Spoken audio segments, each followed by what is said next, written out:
Good afternoon. You're watching City News 24/7. I'm Faiza Amin. And I'm Melanie Ng. Federal campaigning, it is in full swing as party leaders work their way across the country to get their message out to voters. Our Ottawa correspondent Glen McGregor joining us now. So Glen, what are we hearing from leaders today? Yeah, we just heard from Liberal leader Mark Carney, who is in Gander, Newfoundland today, a location that he was referring to as being kind of symbolic of the relationship between Canada and the United States. Of course, Gander was where all those transatlantic planes headed to the United States were diverted to on 9/11, landed there and were brought in by people in the community who sort of billeted them for several days. That event kind of led to that musical, Come From Away, very successful Broadway musical. And Carney talking about this in the context of the United States and the trade threats, the tariffs that Donald Trump has imposed and continues to threaten to impose more of. Carney saying that Gander is kind of symbolic of what he called respect and friendship. And then he sort of qualified that and said, well, maybe just respect. He was asked in his press conference about whether or not he has spoken to Donald Trump since he became prime minister 10 days ago. And he says, no, he hasn't. And again, reiterating that he's open to that conversation, but Trump has to come at it from a position of respect for Canada's sovereignty. Implicit in that is that maybe he should knock off some of the comments he's been making about Canada becoming the 51st state. And then he was kind of pressed on that by a reporter, and he said, well, listen, he's ready to take a phone call at any time. So kind of a call me maybe response with apologies to Carly Rae Jepsen. But there was also kind of a policy debate on the campaign today. And Carney yesterday, when he launched his campaign at Rideau Hall after speaking with the Governor General to ask her to dissolve Parliament, he announced a 1 percentage point reduction in the rate of tax at the lowest part of the income tax bracket. So that's people who make somewhere above the personal deduction of about $16,000 up to the level of $57,000. They are taxed federally at 15% currently. Carney saying he would bring it down to 14%. And the reason he's doing that, he says, is to make up for the rebates that people get from the carbon tax. And of course, Carney has canceled the consumer portion of the carbon tax and will ultimately cancel the rebates, although people will be getting one still in April. And he says this tax cut would make up for that. But compare and contrast to Pierre Poilievre, the Conservative Party leader, who was in Brampton today, and he's announcing his own tax cut to the same basic tax bracket, but a much larger. He would reduce it by 2.25 percentage points. He says that averages out to about a 15% tax cut. Listen to Pierre Poilievre explaining this today. Canada First Conservatives will cut income taxes by 15% for the average worker or $2,000 for the average couple.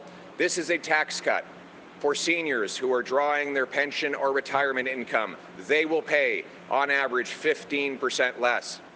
This is a tax cut for the workers behind me, who will pay 15% less on their income tax.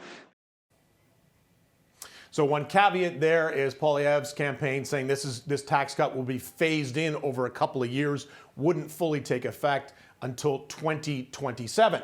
And the cost of that tax cut, because this is a big chunk of money you're talking about, because all Canadians who have income of $57,000 or more will definitely pay that, and people who are in that, who have income over even $16,000 a year, are paying some percentage of that. And that tax cut will mean billions and billions of dollars.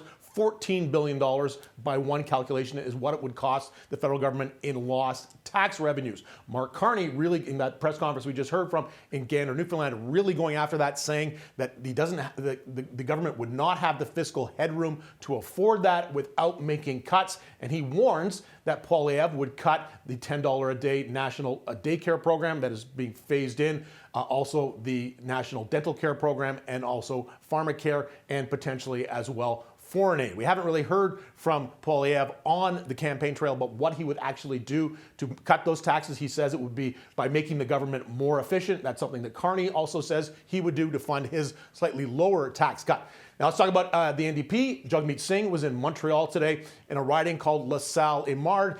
Verdun, which you may remember from last year when we had those by-elections. That was supposed to be a safe Liberal seat, and they lost it to the Bloc Québécois. But the NDP ran a popular city councillor there named Craig Sauvé, who's running again in this election. The NDP really thinks they have a shot at winning this one back from the bloc and keeping the Liberals at bay and trying to get at least a toehold in Montreal, because the NDP's had enormous success in the past in Quebec in 2011, but their support there has really vanished, and it looks like all the people who might have voted for them are now moving over to the Liberal side, and some of them moving to the bloc, or some bloc is eroding a little bit of support there.